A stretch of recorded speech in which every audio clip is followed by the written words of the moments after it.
که یادتونه یه کلبه یک درب و داغون و 20 سال قدیمی که ما تا الان داشتیم بازسازیش می‌کردیم و بازسازیش از اون چیزی که فکر می‌کردم خیلی بیشتر طول کشید. تا الان موفق شدیم کفشو تمیز کنیم، سقفشو تمیز کنیم، دیواراشو سنباده بزنیم و داخلشو کاملا رنگ بزنیم. ولی هنوز که هنوز تموم نشده. بچه‌ها دیشب من تا ساعت 10 شب داشتم اینجا رو رنگ می‌زدم و امروز یه ذره خسته از خواب پا شدم چون که تمام کتف و بال و کول و پشت و عقب و جلو و وسط هم درد می‌کنه. ولی برنامه اول امروز ما اینه که یکم روشنایی به این کلبه ببخشیم، یعنی یه چراغ جدید داخلش نصب کنیم که یه ذره نورانی‌تر شه. خب بچه‌ها اول از همه برای اینکه ما بتونیم چراغ نصب کنیم، بعد چراغو خاموش کنیم تا برق ما رو نگیره و بعدش ما بعد این چراغ مهتابی قدیمیشو در بیاریم چون که این مهتابی به دیگه خیلی قدیمی شده، مصرفش بالاست، نورش هم بچه‌ها خیلی ضعیفه که در آوردنش هم اصلا کاری نداره، ایزیه. و تمام. خب آقا بریم سراغ مصرف برق این مهتابی ما. بچه‌ها مصرف برقش 36 واته، 36 وات در ساعت و روشناییشو نزده. بچه‌ها تو ایران هم همچنان مهتابی استفاده میشه، من نمیدونم به خدا. ولی یادم میاد خونه‌هامون قبلا حتی تو پذیرایش هم پر از مهتابی بود. اوکی این از این و حالا باید مهتابی رو در بیاریم. بچه‌ها برق داشت، تعجب میکنم. و اینم از این مهتابی قدیمی ما. حالا باید بریم مهتابی جدیدمون رو نصب کنیم و بچه‌ها مهتابی جدید ما دیگه مهتابی نیستش، دیگه یه چراغ LEDه. چون که هنوزم که هنوزه از اونجایی که این خونه رو ساختن مهتابی هم داشته، ولی خب ما دیگه مهتابی نخریدیم چون خیلی قدیمی شده. ولی به جاش ما یه چراغ LED جدید خریدیم. البته در کل بخوایم حساب کنیم مصرف برق این بیشتره، 48 وات در ساعت میسوزونه، ولی خب نورش تقریبا 3 برابره. یعنی اگه بخوایم محاسباتی حساب کنیم کاملا اوکیه چون که نورش هم بیشتره. و نصبش هم بچه‌ها خیلی آسونه. یه دونه از اینا بعد اینجا بزنیم، یه دونه هم اینجا و به همین آسونی نصب میشه.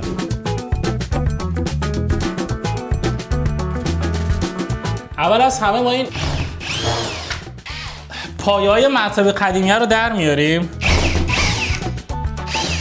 و بعدش این پشتش رو باز میکنیم و از اونجا میتونیم کابل برق رو بهش وصل کنیم به همین آسونی. یعنی اصلا نیازی نیست که بخوایم این قاب جلو رو باز کنیم. خب بچه‌ها همه چیز آماده است، ما فقط بریم مهتابی اون رو نصب کنیم و بعد دیگه روشنش کنیم به همین آسونی.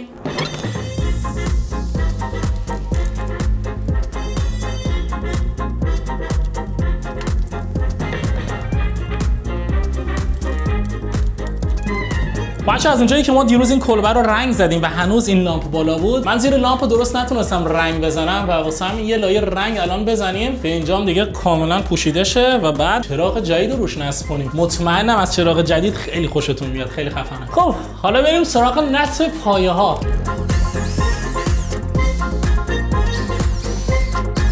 و تمام. اینم از لامپ جدیدمون که با موفقیت تونستیم نصبش کنیم. خب الان فقط این میاد توی جاشو به همین آسونی. خب بچه‌ها لامپمون هم که وصل شد، بریم برای تستش. اون یکی لامپ اینقدر تاریک بود که اصلا توی روز معلوم نمیشد که لامپ روشنه، ولی این خیلی خوبه، اصلا همه جا رو قشنگ روشن کرد، خیلی خوبه. ایول به نظر من عالیه. و بچه‌ها اینم بهتون میگم که این لامپ رو من یه ذره راست‌تر زدم چون که کابل برقش کوتاه بود، ولی خوبیش اینه که اگر بخواید اینجا یه دونه خروجی داره که دقیقاً دوباره از همین لامپ میشه برق گرفت و یه لامپ دیگه هم اینجا زد. حالا چه مهتابی چه میدونم، حالا هر لامپی که خودتون پسندتونه. و حالی شد روزمون رو با نورانی کردن اینجا شروع کردیم. واسه بچه‌ها درجه روشنایی لامپ هم 5000 LM و رنگش هم 4000K. 4000K یه چیزی بین زرد و سفیده و رنگ مورد علاقه منم هست، چون که من نه سفید دوست دارم مثل تو بیمارستان و نه زرد. من یه چیزی اون وسطا دوست دارم. خب بچه‌ها اگه فکر کردید که ما دیگه تمام شدیم با رنگ‌آمیزی این داخل، کاملا اشتباه کردید. چون که هم باید این قسمت رو دوباره رنگ بزنیم، همین که این گوشای پایین دیروز خیس بودن به خاطر بارون بسیار زیاد و اینکه ما کل زمین اینجا رو شسته بودیم، ولی امروز خوش شدن و الان من بعد کلا این قسمت‌های پایین دور خونه رو با سنباده آماده کنم و یه لایه رنگ روشون بزنیم و امروز دیگه 100% رنگ‌آمیزی اینجا تمام میشه و برنامه بعدی ما اینه که بیایم میز کارمون رو قفسه‌ها رو امروز اینجا بچینیم و اونام رنگ بزنیم که دیگه کلا تمام بشیم و از فردا اگه بارون نیاد بریم برای بیرون کلبه. خب بچه‌ها سنباده زدن این پایین اصلا کار سختی نباید باشه. ما از این گوشه میتونیم شروع کنیم و یه دور کامل بزنیم.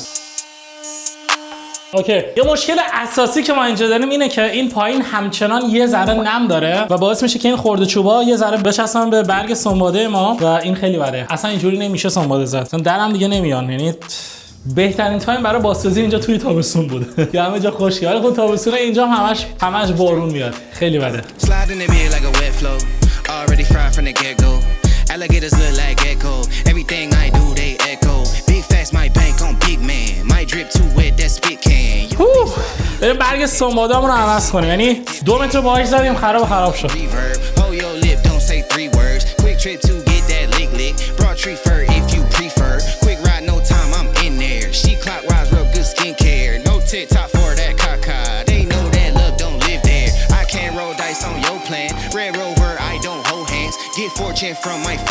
خب بچه‌ها گوشه‌های این کلبه ما همه رو با سنباده تمیز کردیم و به نظر من خیلی اوکی شده. خودتونم بیاد ببینید، جان من بیاد ببینید. آقا این گوشه‌ها قهوه‌ای بودن ولی خب من تا جایی که تونستم با سنباده اوکیش کردم. حالا یه ذره لک‌های سیاه روش هست ولی بردن اینا خیلی سخته دیگه. من نتونستم اینا رو ببرم. اصلا هم نیازی نیست چون که پایین هستن به هر حال بازم کثیف میشن و این قسمت اصلا کلا قفسه میاد روش. ولی من ازش خیلی راضیم. به نظر من اوکی. یه لایه رنگ روش بزنیم عالی میشه و از قبلش خیلی خفن‌تر میشه. مثلا این گوشه هم کلا سیاه بود. بچه‌ها ما رنگم آماده داریم. بریم و تمامش کنیم. لیتس گو. من فقط دوست دارم هر چه زودتر اینجا تموم بشه که بریم به کار زندگیمون برسیم. البته کار زندگی من که همش شمایی. آقا خیلی خفن‌تر میشه وقتی رنگ میاد روش.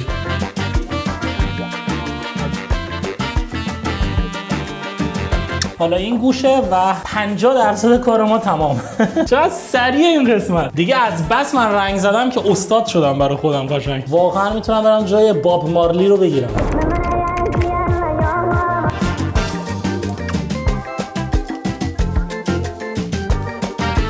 خب رنگمون تموم شد. بریم رنگ بیاریم. از اونجایی که یه ذره دیگه مونده دیگه من توی سبد نمیریزم، همینجوری باش کار میکنیم و بریم برای ادامه. فکر کنم قشنگ 2 متر دیگه رو رنگ بزنم تمومه. ولی اصلا زمین تا آسمون ظاهر اینجا تغییر کرد به نظر من. مخصوصا این قسمت عالی شد.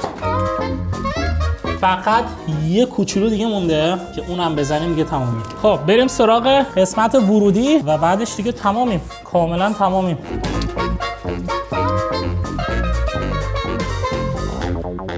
و تمام. خواهش اگه یادتون باشه من دیروز بهتون گفته بودم که من حتی یه میز کارم خریدم. الان بریم آنباکسینگش کنیم و سوار همش کنیم که امروز داخل کلبه ما بتونیم اینو نصبش کنیم و ازش استفاده کنیم. خب اول از همه بچه‌ها ما از چسبا شروع کنیم. تا الان فکرش نمی‌کردم مثلا یه روزی برسم به جایی که آنباکسینگ میز بگیرم براتون خداییش. اوکی مثل اینکه از اینجا باز میشه و اولا پایه‌شو در بیاریم. اوکی بچه‌ها من مجبورم که کارتونشو پاره کنم در حالی که اصلا دلم نمیاد.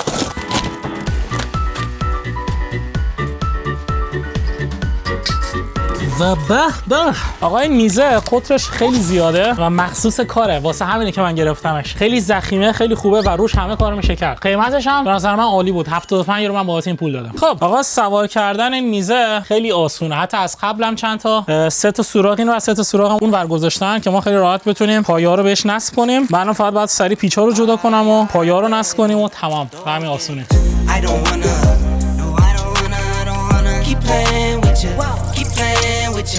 I just wanna, yeah, I just wanna sustain with you, play no games with you.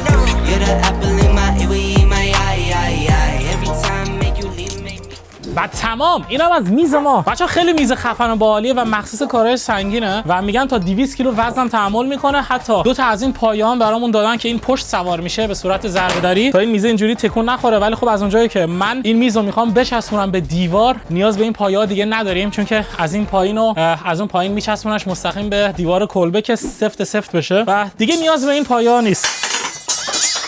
آره دیگه اصلا نیاز بهشون نیست. بچه هوا تاریک شد. میدونم من تا الان رفته بودم بیرون که به کارهای اداری و کارهای دیگه هم برسم و همین الان من برگشتم و تصمیم گرفتم که امشب کلا اینجا رو تموم کنم. فکر کنم یه ذره غیر ممکن به نظر برسه ولی تمام تلاشمو میکنم. بچه اول از همه شما یه نگاه به داخل کلبه‌مون بندازید. چقدر خفن شد. نوری که داخلش هست هم رنگش خیلی باحاله، همین که خیلی نورانیه و اگه بخوایم امشب با شبای دیگه مقایسه کنیم اصلا زمین تا آسمون فرق کرده. زمین اینجا همچنان خیلی مرتب و تمیزه و داخلش هم اوکیه و امروز صبح ما پایین اینجا رو رنگ زدیم و رنگش هم تا حدودی خوش شده. الان کاری که باید بکنیم اینه که قفسایی که من سفارش دادم و اینجا نصبشون کنیم و سوارشون کنیم و که دیگه تمام بشن. ولی یه مشکلی که ما داریم اینه که قفسه‌های ما رو ما باید به اندازه این ستونه که اینجا هست از دو طرف ببریمشون که دقیق اینجا جا بشن و این ورم همچنین. این ورم باید این کارو بکنیم و قراره که این وسط 2 تا ستون هم کارگزاری بشه که حالا اون تخته چوبی که اینجا میاد، یعنی بعد هم یه برش از این ور بخوره هم یه برش از این ور که ستونه قشنگ بره تو تخته بشه و کار ما تمیز در بیاد. الان ساعت 7 شبه. من تصمیم گرفتم که توی 2 ساعت تمام این کارا رو انجام بدم. امیدوارم که بتونم. بچه‌ها سایزی که ستون ما داره 4.5 سانته و ما بعد از این چوبایی که داریم، از این قفسایی که داریم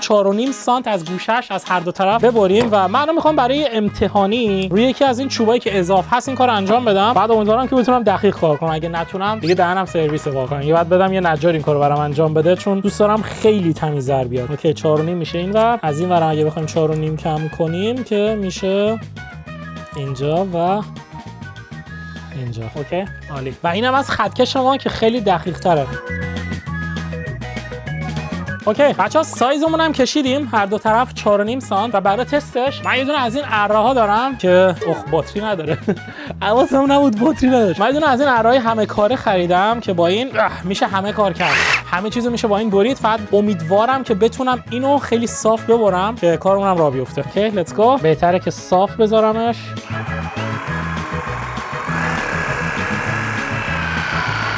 اوکی اولین برشمون رو زدیم. بریم سراغ دومین برش و دومین برشمون بعد اینجا باشه. خیلی خفنه، خیلی راحت میبره ولی فکر کنم کج بریدم. آره مطمئنم که کج بریدم و برای صاف کردنش مجبورم دوباره از این دستگاه استفاده کنم که همتون میشناسیدش.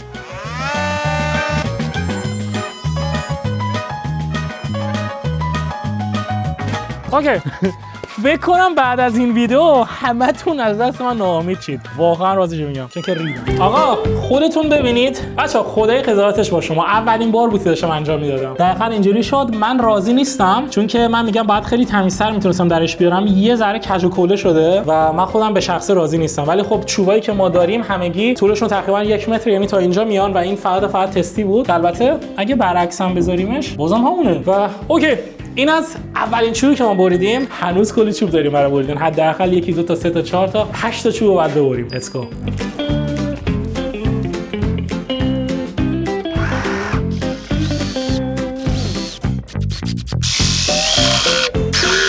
و اینم از اولین تخته ما. هنوز فقط 7 تا دیگه مونده. تازه 7 تا از این سمت. از این ورم باید کوتاه‌شم.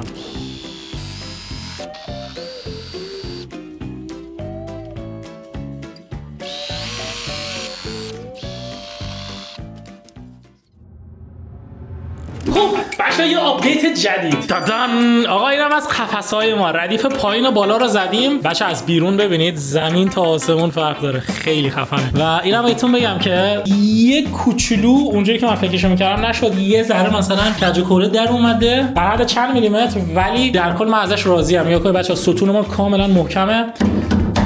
قفس‌های ما خیلی محکمن. اینجا رو ببینید. خیلی محکمن و به نظر من عالیه. بعد 2 ردیف دیگه من باید بزنم اینجا و بعد دیگه تمام میشیم. قفسمون کلا تمام میشه. بچا برای تستش الان میشینم روی این قفسه. میبینید عالیه. 105 کیلو نشسته روی این قفسه. یعنی استقامت این قفسه عالیه و اگرم یه وقتی بشکنه به خاطر جنس چوبشه. چون که جنس چوبش جنس زیاد ضخیمی نیست ولی خب استقامت قفسمون عالیه. یعنی بهتر نمیشه. و بچا من از زدن این قفسام زیاد فیلم نگرفتم چون که واقعا خیلی دردسر داشت. برام دیر وقت الان ساعت 10:30 شبه. من قراره تو 2 ساعت همه رو جمع کنم. الان 2.5 ساعت گذشته. تازه 2 ردیف زدیم. 2 ردیف دیگه هنوز مونده و خدا رو شکر پدرزن من اومد کمکم کرد. وگرنه اصلا نمی‌دونستم این قفس‌ها رو بذارم. یکی بعد از بالا نگه داره، یکی بعد از پایین پیش کنه. خب بریم این 2 ردیف هم بزنیم و بعد پایان کارو بهتون نشون میدم. خب بچه‌ها ساعت 12 شبه و بالاخره تموم شدیم. یعنی من چقدر منتظر این صحنه بودم. واقعا چقدر منتظر این صحنه بودم. پشت سر من کلبه جدید ما رو دارید می‌بینید. کلبه چوبی که واقعا تو این 4 روز کلی تلاش کردیم و الان یه ذره از اون تلاشی که کردیم به چشم میاد. و خودتون ببینید بچه‌ها کار قفسه‌ام تمام شد و اینم از میز کار جدید منه. از این به بعد من کارهای فنیمو روی این میز قرار انجام بدم. و اینجام قفس‌های زیبای مان که تمام ایده این قفس‌ها از خودم بود و برای بار اول تو زندگیم که من دارم یه همچین قفسه‌ای درست می‌کنم. خیلی محکمن و خیلی باحاله. می‌خواستم تو 2 ساعت اینجا رو تموم کنم ولی متأسفانه کار ما 5 ساعت طول کشید. 5 ساعت و زدن این قفس‌ها فقط بیش از 2 ساعت طول کشید چون که هی من باید اینجا رو تنظیم می‌کردم که کج و کوله نشه. و اگه دقت کنید هیچ کدومشون هم کج و کوله نیست و فقط من یه جا رو گند زدم و اونم اینجا بود. اینجا رو بچه‌ها من گند زدم. واقعا این مدلش نیست. من بعد این قسمت رو می‌بریدم ولی اشتباهی اونجا رو بریدم بریدم، ولی خب یه جورایی گندمو دوباره اوکی کردم. میبینید این تیکه که بریده بودم و دوباره نصب کردم. الان دیگه یه مدل جدید شده. اینم از میز کار ما، میز ضخیم‌تریه نسبت به اونور و خیلی باحاله. حالا ایده‌ای که ما داشتیم این بود که یه کمد سفید اینجا داریم که این کمد سفیده رو باید برداریم بذاریم دقیقاً این زیر، موقتا ازش استفاده کنیم و به نظر من دیگه تمامه. اینجا قرار رو این دیوار کلی از ابزارامو آویزون کنم و تمام خرت پرتامون رو میذاریم توی این قفسایی که اینجا می‌بینید. بچه‌ها نظر شما چیه؟ از 1 تا 10 به این کلبه چند میدید؟ به نظر خودم که 10 از 10 شد، ولی حتما شما نظرتون برام بنویسید. و یه ایده دیگه هم که زد به ذهنم این بودش که این چوبایی که می‌بینید ما یه ذره کوتاه کردیم و تیکه‌های کوتاهش هم دقیقاً همینجاست. سرجم 12 تا از این تیکه‌ها داریم. ایده‌ای که زد به ذهنم این بود که این تیکه‌ها رو مثلا اینجا بکاریم، اینجوری به عنوان قفس‌های جدید بچسبونمشون به دیوار، حالا یا این سمت یا این سمت، و روی اینا میتونیم کلی خرت و پرت بذاریم. آقا بالاخره تمام شد. الان می‌خواستم کل وسیله‌ها رو بیارم داخل، ولی هم شبه، همین که دیگه همسایه خوابن و الان می‌خوایم وسیله‌ها رو بیاریم، خود به خود سر صدا می‌کنیم. هوام خیلی سرده. بعد بذاریم برای فردا صبح. من الان برم یه دوش بگیرم، یه استراحت کنم و فردا تمام وسیله‌ها رو قراره که اینجا بچینیم. هر روز من شده اینجوری بچه‌ها، از صبح که پا میشم کار می‌کنم تا 10-12 شب.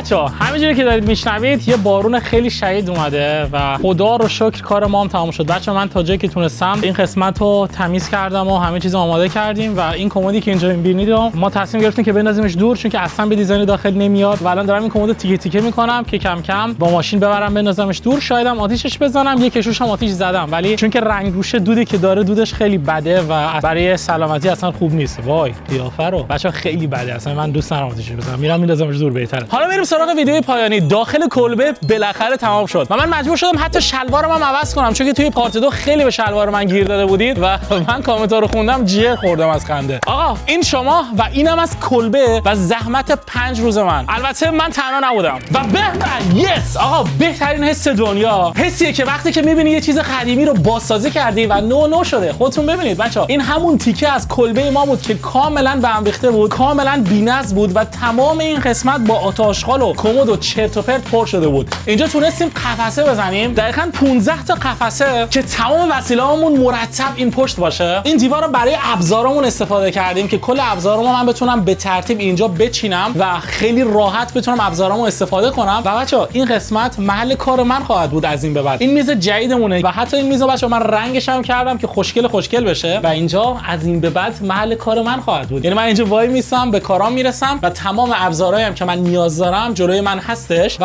اینجا رو ببینید بچه‌ها، وسایل باغچه چقدر مرتب اینا رو چیدم روی دیوار و همه چیز داریم، بیل، چه میدونم، دستگاه باد، همه چیز داریم، ماشین چمنزنی. و اینم از پمپ آب جدید ماست که هنوز نصبش نکردیم به دلیل اینکه دمای هوا خیلی پایینه و آبا یخ زدن. چون که آبا یخ زدن هنوز نتونستم اینو نصب کنم، ولی این پمپ آب کاملا جدیده و این پمپ آب خیلی از پمپ آب قبلی خفن‌تره و این ذره هوا که گرم شد اینجا نصبش می‌کنیم و جای اینو دیگه میگیره. راستی من توی پارتی قبلی هم به این پمپ آب میگفتم تلمبه، چون که ما بندری‌ها همیشه میگیم تلمبه نمیگیم پمپ آب، ولی خب پمپ آبم تکمیل شد و به نظر من کلبه ما دیگه تکمیل شد. مرسی از دوست خوبم که از پارت 1 تا پارت آخر پشت به پشت من بود و همیشه همراه من بود و کمکم کرد. و مرسی هم از شما که تا اینجای ویدیو رو دیدید. بچه‌ها داخل کلبه کاملا تمام شد. الان کاری که من باید بکنم اینه که بیرون کلبه رو بازسازی کنم، ولی خب الان نمیتونم. دلیلش هم اینه که همین امروز دمای هوا -2 درجه است و برف اومده. فردا دوباره برفه، پس فردا بارونه. بعد منتظر یه فرصت باشیم یه هفته‌ای که کامل آفتابی باشه که بتونیم بیرون کلبه بازسازی کنیم، رنگش بزنیم و خوشگلش کنیم که توی پارت دیگه حتما به زودی بهتون نشون خواهم داد. عشق منید، عشق گردید و تا ویدیو دیگه. بای بای.